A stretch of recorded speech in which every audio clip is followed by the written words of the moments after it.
All right, we are getting ready for our first learning instructional video going along with OLI Mod 26. We are taking a look at hypothesis tests to compare two different populations.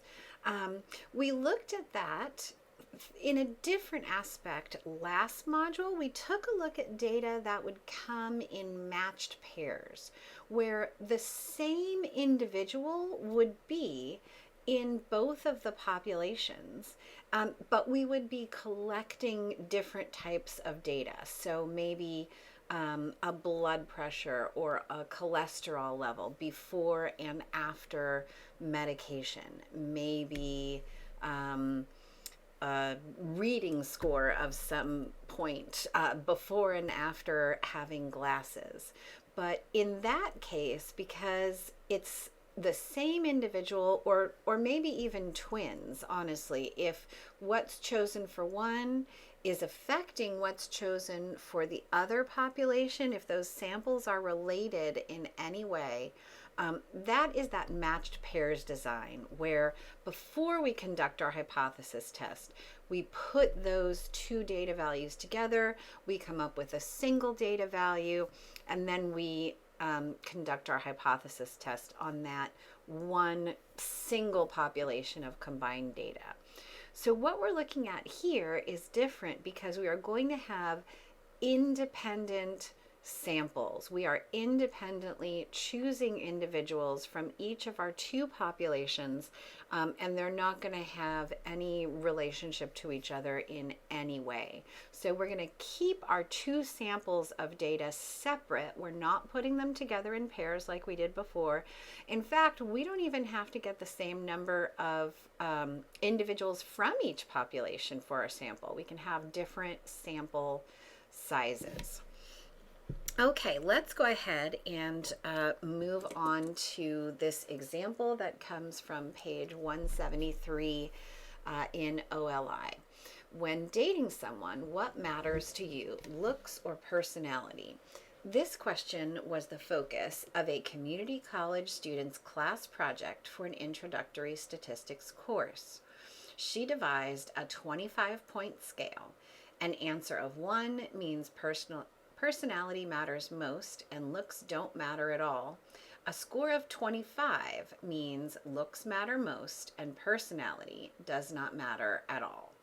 Her hypothesis is that the mean scores for males and females will differ, but she does not have an opinion about which population will have a higher mean score. Her sample results are shown below. Okay, so a few things about our setup here. Community college students class project, and we're assuming then that the results shown is just for data she collected from her community college. So that is our population, is just students at this one community college. It may be that geographical area or other factors would be confounding factors here. So we wouldn't want to apply this to all community college students without some further investigation. Okay, so we've got her summary statistics down here, and this really is quite common when looking at other people's research. You don't have the data values themselves. All you have is the summary statistics that came from that data.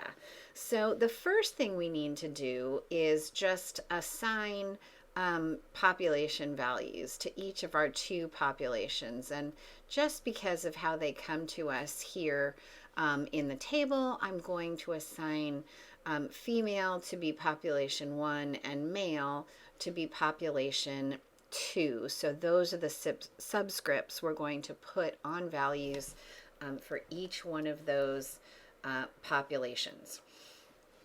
Our alternate hypothesis is going to come from here. Her hypothesis is that the mean scores will differ, but she does not have an opinion about which population will have a higher mean. So we're just looking for a change in these population means. Because we've taken a look at this already a little bit, please pause your video and see if you can write both your sentences and your symbolic statements for the null and the alternate hypothesis. All right, hopefully you came up with the same statements I have here. Our null hypothesis, our baseline for no change is that the mean scores for both of those groups will be the same. And then our alternate, the change we're looking for, is that those mean scores will not be the same. So in terms of our symbols, mu1 equals mu2, and then mu1 does not equal mu2 for our alternate hypothesis. While we're doing this hypothesis test, you're of course keeping nearby those grading guidelines. They apply here for comparing two populations just like they did for looking at one population.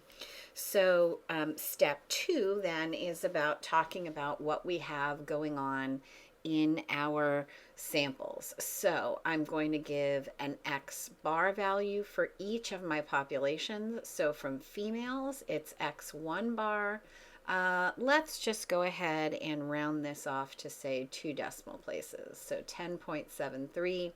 We've got a standard deviation for a sample. That symbol is S. So S1 is 4.25.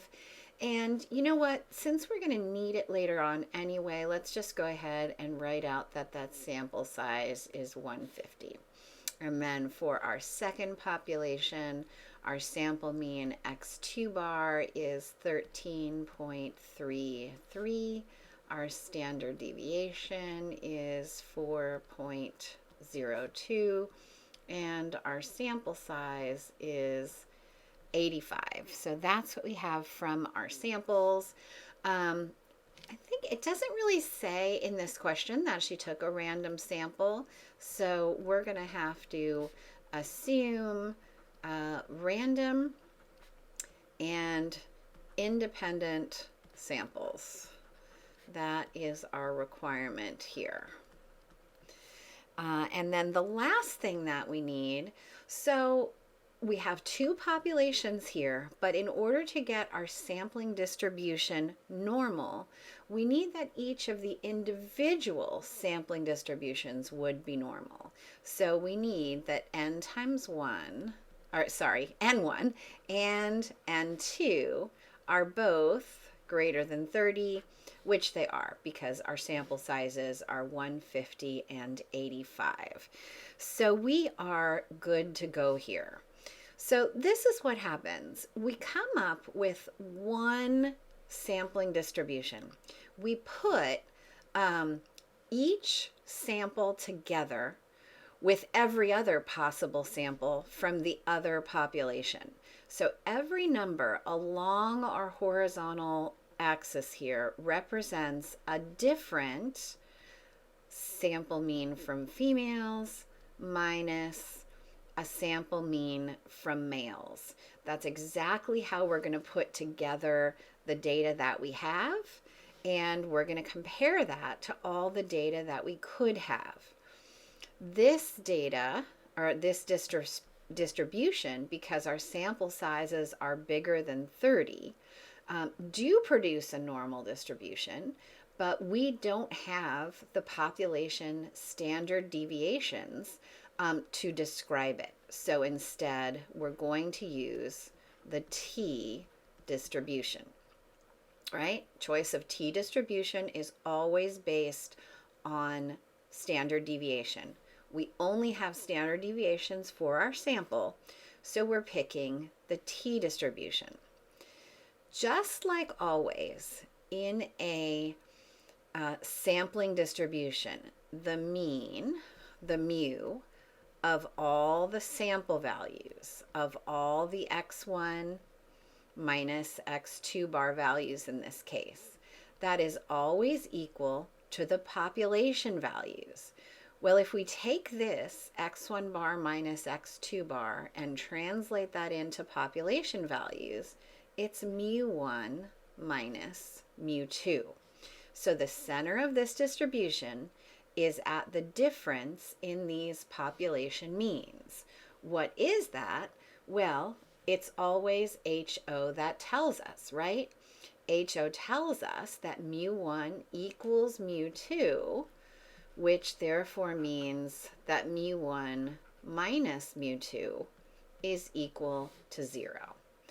So when we're comparing two independent populations, our null hypothesis always says the population means are equal, which means their difference is always 0, which means that 0 is always at the center of this distribution. We need to decide which side of center our sample statistic is on. Well, our sample statistic is our x1 bar minus x2 bar. So let's figure out what that is. X1 bar minus x2 bar. So 10.73 minus 13.33 is negative 2.6. So we know that our sample value, our x1 bar minus x2 bar, is somewhere to the left of center. Oh, I put my decimal place in the wrong place there. It's somewhere to the left of center because it's as a number line. Negative 2.6 is less than 0, so it is somewhere off to the left. Okay, so still working in step number 3 now. Okay, so we drew the sampling distribution. We labeled it as a t distribution. We have a number under the center of our curve, and we've identified that our sample statistic is off to the left. So the next thing we need to do is write our p-value as a probability about our sample value. So our x1 bar minus x2 bar, we're going to look for the probability that that is less than or equal to, because it's to the right, the value that it is, negative 2.6, under the condition that mu1 minus mu2 is equal to 0, because that's what HO tells us. Okay, we're going to go and use the t-stats function in StatCrunch to get our p-value and to get our test statistic, just like we did for one population. So I've got that screen over on the right, stat, t-stats. I have 2 samples this time, so I'm picking 2 sample, and with summary. We have a summary, not the data itself.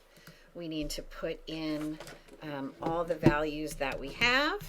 So population 1, mean, standard deviation, sample size, and then the same thing for sample 2.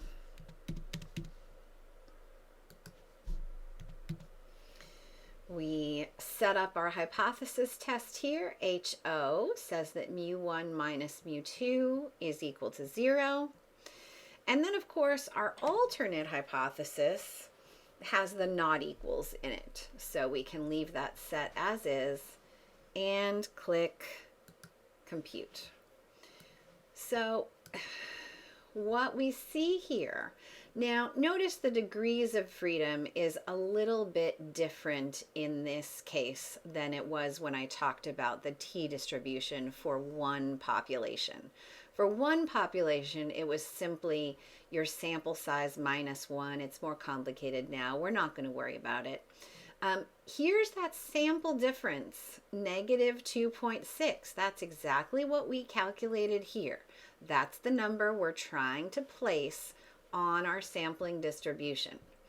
So our p-value, all StatCrunch is going to say is that it is something less than 0.0001. Can only give us so many decimal places, so it's just saying, you know what, it's just less than this. So this is our p-value. So this is then telling us that when mu1 equals mu2, getting the sample result that we did happens less, move the decimal point 2 places, 0.01% of the time. That is extremely rare. That is then also supported by our t statistic, negative 4.67, rounding off. So that's telling us that this value of negative 2.6 is down more than 4 standard deviations below our mean. Okay, so this value is somewhere down here, way over here, more than 4 standard deviations from center. We believed HO was true, and then a very rare event happened. So that makes us want to reject that thing we believed. We reject HO, which then makes us want to support our alternate hypothesis, HA. So please pause your video, take a moment, and see if you can write your final conclusion. Okay, here's my conclusion. If the score for males and females are the same, because that was my null hypothesis, then the sample results are extremely unlikely. We know that because our p-value is super tiny and our test statistic says we are far from center. Therefore, the data supports our alternate hypothesis, which is that the mean scores for males and females are not the same. Hopefully you're getting the swing of this. It's all very repetitive at this point in time. Please, please, please reach out if you're struggling. We can set up a Zoom. I can help you out that way. All right, let's go back to the question here. So we've done part A. We've done our full hypothesis test. But it's time we start putting more effort into looking at how confidence intervals and hypothesis tests go together. So let's go ahead and make a, let's say a 95% confidence interval to estimate the difference in these population means. So to estimate mu1 minus mu2. So in StatCrunch, super easy. I'm just going to open this options menu because confidence intervals and hypothesis testing happen in this same screen. And if I go back to edit, I've already got my values in from before. So that's super nice. I'm going to click here that I want a confidence interval, leave it at 95%, and compute. So here is our results, okay? So we know that our sample value, x1 bar minus x2 bar, which was negative 2.6, sits at the center of our confidence interval estimate. Sample values are always at the center. We're going out to get a right-hand endpoint and back to get a left-hand endpoint. So the endpoints we have here are negative 3.70 if I round to 2 decimal points, and then negative 1.50. So the really important thing to consider about confidence intervals is the signs of the two values. And in this case, both the left and the right-hand endpoints are negative. Okay, so for here, remember what we're estimating is mu1 minus mu2. And if that's going to come up with a negative value, if this equals negative 3.70, let's just think about a little arithmetic for a minute here. Add mu2 to both sides. So mu1 is equal to mu2 minus 3.70. So mu1 smaller than mu2, okay? Because to get mu1, we have to start with mu2 and subtract away 3.70. So it's smaller, and it's smaller by an amount of 3.70. On the other end of this confidence interval, we have that mu1 minus mu2 is equal to negative 1.50. So let's do the same arithmetic. Add mu2 to both sides, and we get that mu1 is equal to mu2 minus 1.50. So again, mu1 is smaller than mu2, right? Because to get it, we start with mu2 and we subtract off 1.5. So it's smaller by 1.5.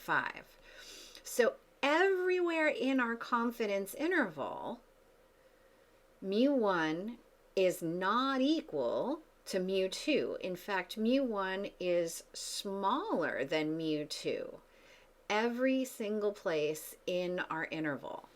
So this exactly agrees with what we found out in our hypothesis test, right? If we had supported, well, not supported, if we had not rejected HO, if we had said, okay, it's possible that mu1 minus mu2 is equal to 0, then 0 would need to be somewhere in this interval, but it's not. Both the left-hand endpoint and the right-hand point are negative. 0 is not contained in this interval, so this is going along with that hypothesis test conclusion that we need to reject mu1 equaling mu2.